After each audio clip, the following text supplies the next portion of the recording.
Ratusan ribu orang telah menjadi korban dalam pertikaian yang terus terjadi antara Palestina dan juga Israel sejak puluhan tahun lalu.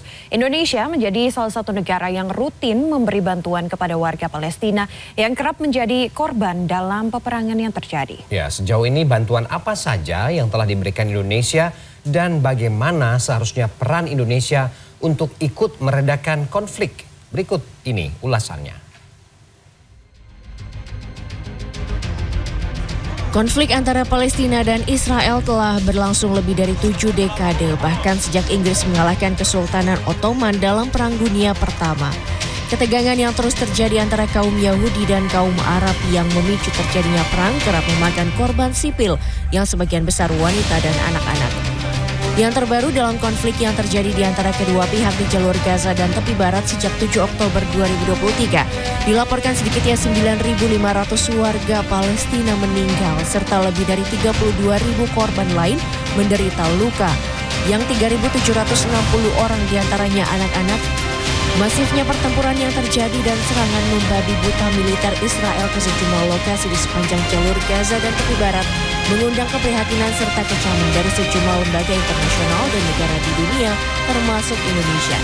Posisi Indonesia sangat jelas dan tegas, mengutuk keras serangan acak terhadap masyarakat sipil dan fasilitas sipil di Gaza. Kekerasan harus dihentikan. Gencatan senjata harus terus diupayakan. Bantuan kemanusiaan harus terus didorong dan dipercepat, diakselerasi. Dan Indonesia terus melakukan komunikasi dengan banyak pihak untuk mengupayakan penyelesaian masalah ini.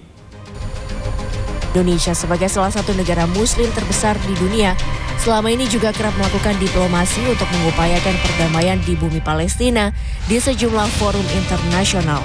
Pada 2018, Presiden Jokowi sempat mendesak Dewan Keamanan dan Majelis Umum PBB untuk mengecam rencana Amerika Serikat memindahkan kedutaan besarnya ke Yerusalem. Pakar Hubungan Internasional Universitas Pajajaran Tengku Reza Shah menyatakan Indonesia telah menunjukkan komitmennya.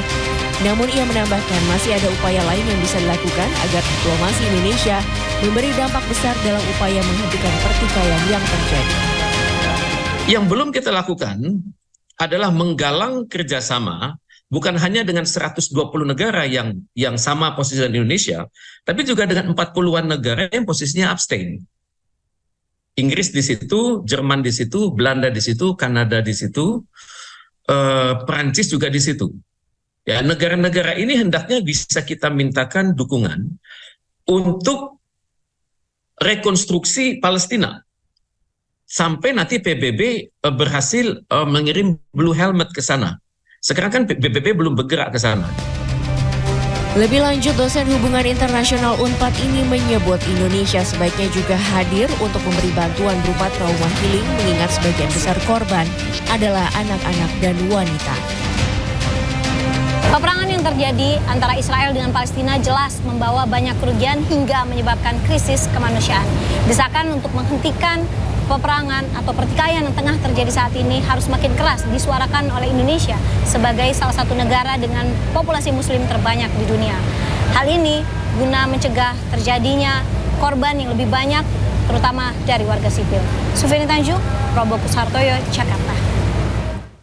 Sementara itu, gempuran tanpa henti militer Israel di jalur Gaza menyebabkan krisis kemanusiaan yang kian parah, termasuk juga krisis air bersih. Ya, warga Gaza terpaksa menggunakan air laut untuk memenuhi kebutuhan mereka.